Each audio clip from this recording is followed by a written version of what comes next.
Welcome to the Fiscal Physical Podcast. Join us each week as we sit down with the founder of Alchemy Wealth Management and author of Your Fiscal Physical, Ryan Nelson. Tune in to gain valuable insights and practical tips as we simplify complex financial concepts into digestible lessons. From budgeting to retirement planning, this podcast is your go-to resource for mastering financial literacy. Welcome, everybody, to this week's episode of the Fiscal Physical Podcast. Appreciate you guys joining us, as always. This is Aaron Hoisington with my co-host Ryan Nelson, the founder of Alchemy Wealth Management, and we are here today to help increase your financial knowledge, and looking forward to today's episode. And Ryan, what's the good word on your end, my man? It's the good word is it's good. Yeah, the word is good. Yeah. Yeah. What about for you? Yeah, no, I'm right there in the same boat for sure. It's good. The word is good, and we're gonna be elevating that to great after this episode for sure. So, so today we're gonna talk, Ryan, about. Now I'm really interested on this topic. I came across and I was like, I don't really know like a lot of these ones, but I'm sure Ryan will have things that kind of stand out to him. So we're going to talk about, in your opinion, what are some of the most impactful financial decisions that were made over the last 100 years in the United States that still affect us today? So sure. Obviously there's probably a ton of different financial decisions. I mean, at this point we'd be dating back to, I guess, 1926 if we want to go back that far for 100 years. But I'm really curious to see which, 2, 3, 4, whatever kind of works best for you, of the ones that you think are the, have the most lasting impact and the most important ones, and share kind of why you think that, why the data backs that up, and just overall kind of how you would, pick out some of these for sure. Sure. Yeah. This one is tough for me because I don't consider myself like a historian, so to speak. And so I had to do a little research here for this one. And I don't consider myself an expert. I got 3 things here, but I don't consider myself an expert on any of them. But certainly, let's walk through them anyways. Right. Hey. I think as you put it, like eloquently put it, I know just enough to be dangerous. Oh yeah. So kind of the 3 I said was the creation of the FDIC insurance, which we talked a little bit about last week. That happened in 1933. So just sneaking in the 100-year barrier. Mm-hmm. The U.S. moving off the gold standard, that was in the 1971. And then the last one I did was the creation or kind of the rise of the 401k system. So that was in the 70s and 80s, kind of moving away from annuities into 401ks. So again, all 3 of these happened before I was even born. Yeah, right? That's funny to think about. Yeah, yeah. So it is kind of hard, and like I said, I had to do some research here, and I think these, I don't know if they're the 3 most impactful events in the last 100 years from a financial system standpoint, but certainly they're 3 important ones. So let's touch on them real quick. So creation of FDIC insurance, like I said, that was in 1933. And so apparently it was created after a wave of bank failures during the Great Depression. And so then the U.S. created this FDIC insurance to insure bank deposits, right? And basically it's created so that if a bank fails, you do not automatically lose your money that you had deposited. So if you have, $100,000 in your checking account, the bank fails, you don't lose your $100,000, you get it back, right? We talked a little bit about this last week. But so I think why it's important is it helps create trust in the banking system. Sure. So even last week, we talked a little bit about some of the banking fiascos that are more recent in Silicon Valley. And that could have, in theory, created this panic through the system where one bank fails. Imagine if those people didn't get their money back, then everybody would be scared. You could imagine a world in which then people start pulling their money out of other banks, causing them to fail, encouraging people to pull their money out of the other banks that are left, causing them to fail, right? And it's this causal downward cycle. And so the beauty of this FDIC is, like, again, not in the very recent future, we've seen a bank fail and the repercussions were relatively modest, right? It was a small point of panic, especially for some individuals. But the reality was, from a banking institution countrywide, largely we didn't lose our trust in the institution of banking. Sure. We all kept our money in our bank. Those people were made full, and that's what allowed us to continue to have confidence that, cool, my money's safe being where it is. So it's a nice kind of timely example or reminder of what this kind of confidence in the system can entail. So yeah, I thought that was pretty impactful. You still see it today. People are, I think for the most part, pretty comfortable with their money in banks. And I think largely that is due to the creation of FDIC insurance back, what is that, 90 years ago, 90 plus years ago. So almost 100 years ago. It's interesting that somebody had the foresight on that too, to be like, hey, you know what? Like this would actually, no one trusts us right now. Well, the funny thing is, I don't know that they did have the foresight. They did it retroactively after the Great Depression. Yeah. So I think this was in response to bank failures and there being runs on banks. So obviously the Great Depression is like the greatest financial collapse our country has seen to date.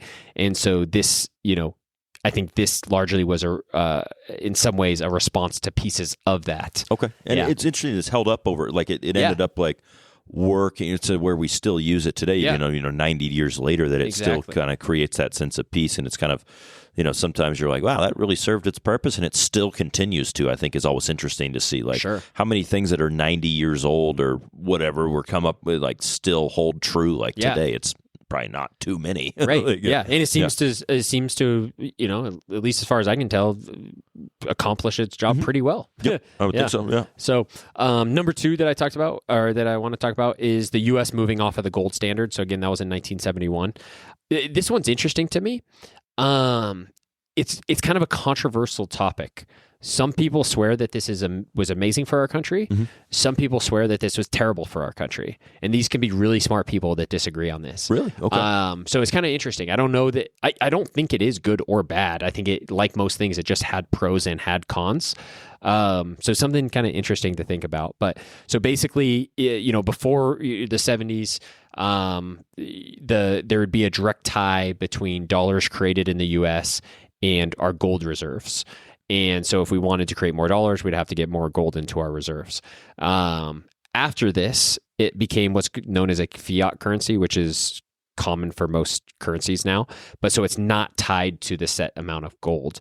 And so what that means is it gives the U.S. more flexibility to manage the economy and potentially respond.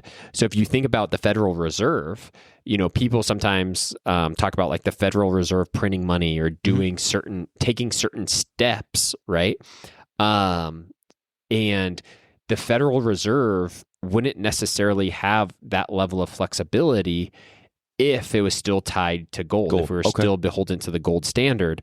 So now the Federal Reserve has more flexibility. Again, some people think that's a good thing. Some people think that's a bad thing, right? And it's too complex, I think, probably for any of us to really know what all the implications are. Again, I think there's both good and bad that comes of this. But again, I think it's interesting that now there may be some recessions that I think largely in hindsight, there's probably been some instances in our country that the Fed was able to take action to help either mitigate us going into a recession or substantially reduce the depth of that recession. And they may not have been able to do that if we were still tied to the gold standard. Sure. Now, that being said, devil's advocate would be now we can print sort of as much money as we want when we want. You could blame that. You could, that is going to be a driver of inflation. If there's more dollars out there for the same goods, so there's more supply with the same goods. There's more demand effectively now, since there's more dollars out there for the same supply of goods. That's going to drive the price of everything up. So you can see how there's two sides to this coin, right? And, definitely. So again, both pros and cons. But so I find this one to be interesting just because such smart people can have such different opinions on it. So it certainly it's got to be impactful, and just allowing like the Fed kind of the power to have that monetary control is powerful. Again, whether it's good or bad, I don't know. I'll leave that up to each listener, I suppose, to decide kind of what their view is on it. But one practical kind of takeaway from this is that now like hoarding cash, so to speak, Sure. isn't as valuable. Yeah. So like I like to give this example. I've done it before on the podcast, but one thing I'll ask if I have a client that's in their like late 80s, early 90s, I'll oftentimes ask them what they paid for their first house. Oh yeah, right. And so usually they will if they're that age, they will have typically paid somewhere in the neighborhood of 10 or 15 grand for their first house. Then I'll ask them how much they paid for their car to drive here in. And they will have paid, $40, $50, $60, $70,000 for this car. Sure. So it's like in one person's lifetime, the prime of their life where they were young enough or they're old enough to buy a car. Old enough to buy a house, right? Back then, yet still young enough to drive to my office. Like over that period of time, they went to from being able to buy a house for 10, 15 grand to now you can't even really buy a new car for 10 or 15 grand, right? And so that just goes to show you again, if you had $100,000 back then and you just left it in, if you took that $100,000 and you put it in a coffee can and put it under your bed, today you would still have $100,000 when you pull out that coffee can, right? The problem is back then you would have been wealthy enough with that $100,000, it could have bought you 6 houses or something, right? Absolutely. 5 houses. Yeah. Now that $100,000 can't even buy you a single house probably. Maybe it could buy you 2 cars. So you went from having enough wealth, even though your $100,000 is still $100,000, your wealth or purchasing power went from being able to buy 5, 6 houses to being able to buy 2 cars, right? Mm-hmm. So your purchasing power was eroded.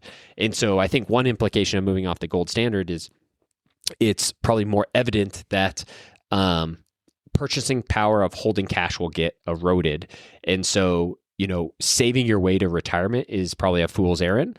If you're just putting $100 bills under your mattress, yeah, you're still going to have the $100 bills, but it's going to be really, really hard to save your way to a retirement. Mm-hmm.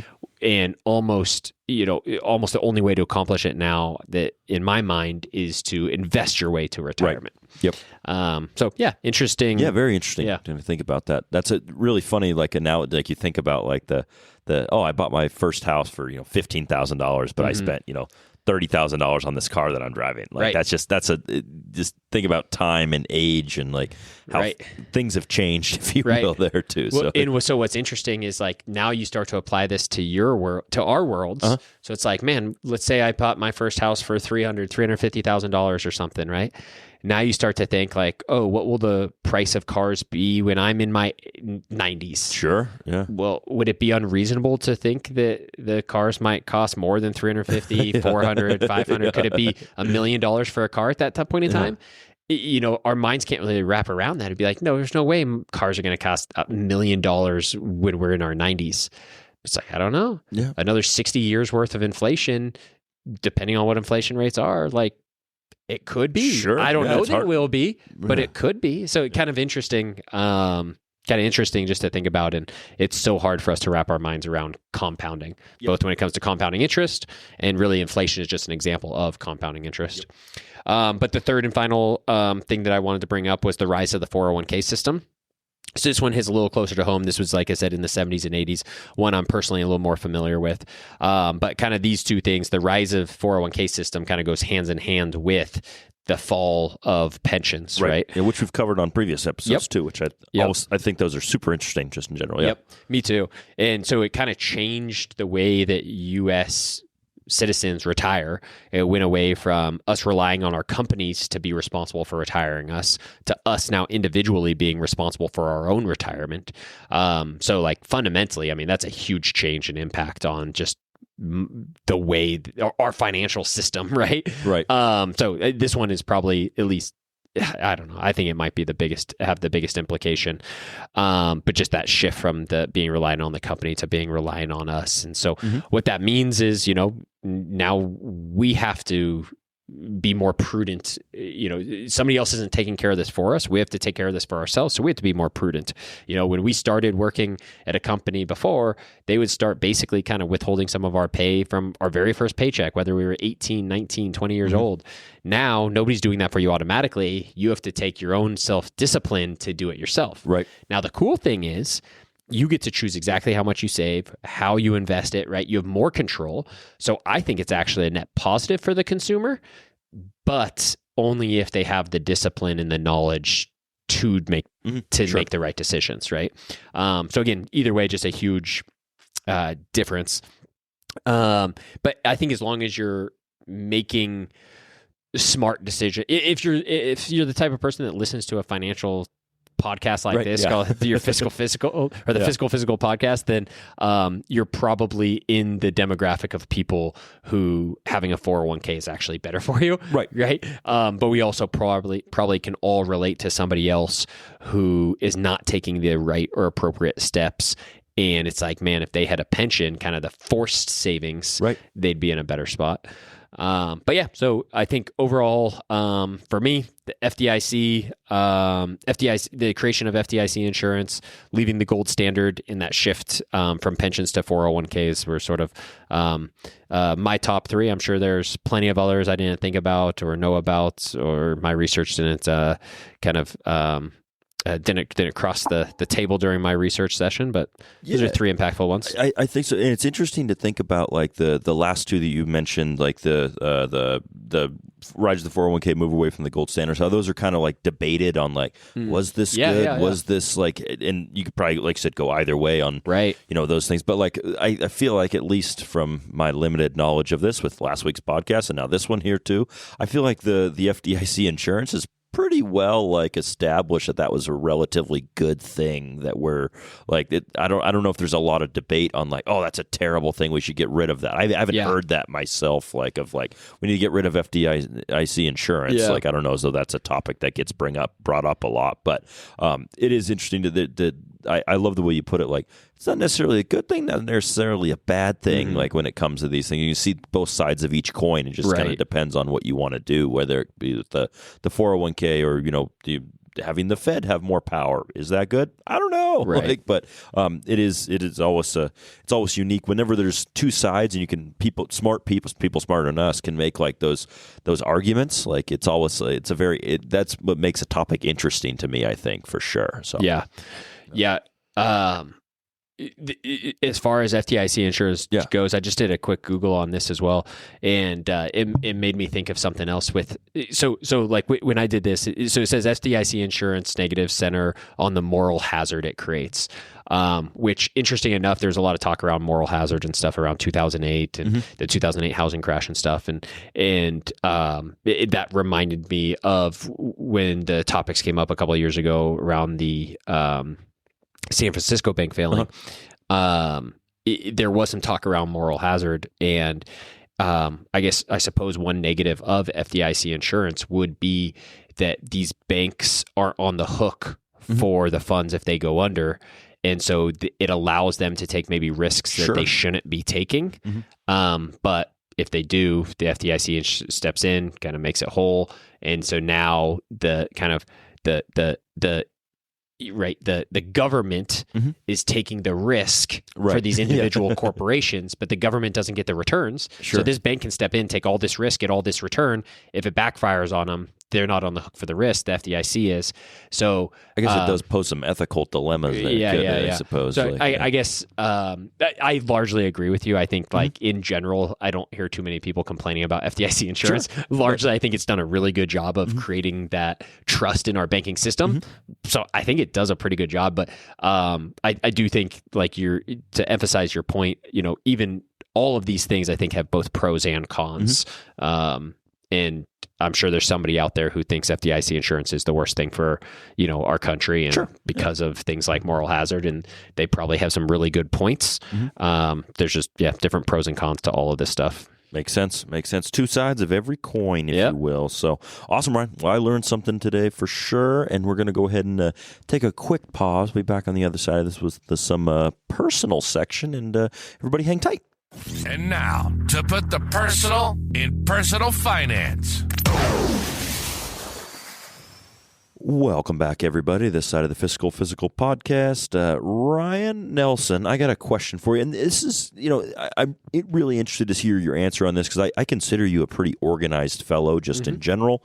And I think that's always a goal for myself or with my family of trying to figure out, cool, how do we become more organized? Just because organization is awesome. Like when you can get something organized, you can get a routine, you can figure out you have these areas in place for planning. Like you're in the financial planning industry, some might say. So I think it makes things easier. But I'm curious, like, do you use more of like a physical, like a book planner, or do you use more of like a digital planner, like for your kind of organization? Yeah, I've moved I've moved I've moved entirely digital.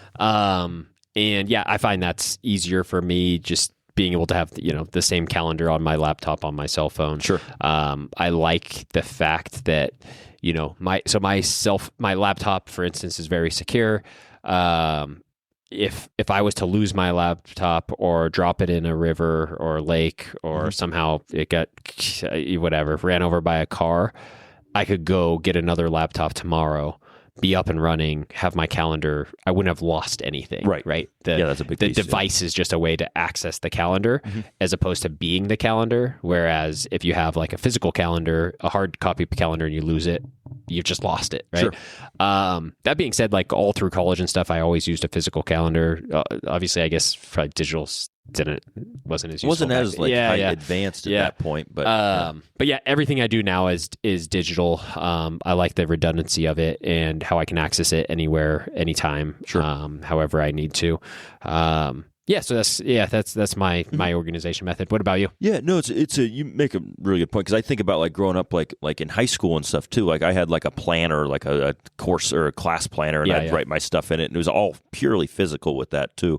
But I'm almost the same way. I've pretty much moved like exclusively like digital. The only thing is like, so my wife and I, we plan out our meals every week. Oh yeah. And we put it on our fridge. We have like a calendar that's on there, like a special thing that has the days of the week, and so we put what we're going to eat and like on there. And for some reason, because I work from home, it makes it easier to like connect, and like I can just go out on my break. I'm like, oh yeah, we're doing pizza tonight. Like, cool, we're doing this. And so it's like up front versus I have to like maybe open an app or something like that to like go. And so I think there's a little bit, plus I'm also like, with a visual, I if I can write something down a lot of times, like I can remember it better just in my head. Like I'm like, okay, if I write this down, like my notes are, okay, this Wednesday my son has swim lessons. I write it down on the calendar.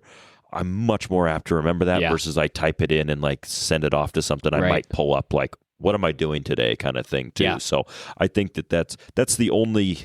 We have our fridge calendar that's like a physical one. Everything else is digital, if that makes sense. That. Yeah.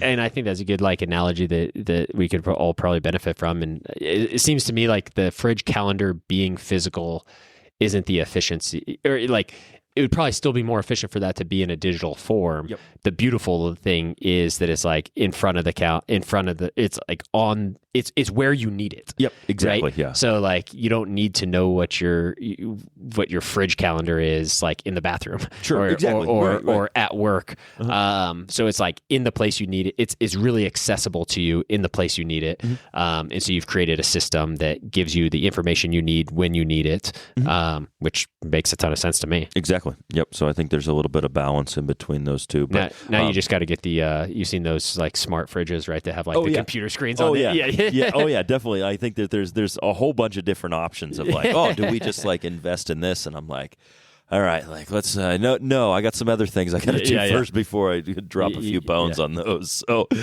awesome, but I'm really curious to see those listeners out there. What do you guys use for your organizational planning? Do you find comfort in actually having something physical and writing it down, or do you want to check something off like physically? There's a piece of like that's accomplishment when you get to do that as well. So, but yeah, let us know. Email us at podcast@alchemywealth.com if you guys have any topics as well too that you want us to cover. We're always on the hunt for new topics that would be engaging for our listeners, and as always, thank you guys for tuning in. We really appreciate it. We couldn't do it. We wouldn't have as wide range of a reach without you guys out there. So thank you so much. And Ryan, I'll let you polish us off here, my man. As always, stay the course. Thank you for joining us for the Fiscal Physical Podcast. Until next time, happy listening. And as always, stay the course. If you have a question or topic suggestions, please email us at podcast@alchemywealth.com. If you enjoyed today's discussion, subscribe to the podcast to ensure you never miss an episode. And consider leaving us a rating and review on your favorite platform. This helps other listeners like you Find the show. For more resources, you can visit Alchemy Wealth Management's website at www.alchemywealth.com or find your Fiscal Physical, the book, on Amazon. We'd be remiss if we didn't mention that personal finance is just that, personal. Please don't take anything we say as advice. The preceding content is for informational and entertainment purposes only. It's not an offer or a solicitation, nor should it be construed or relied upon for tax, legal, or investment advice. It doesn't consider your personal financial situation or objectives and may not be suitable for you.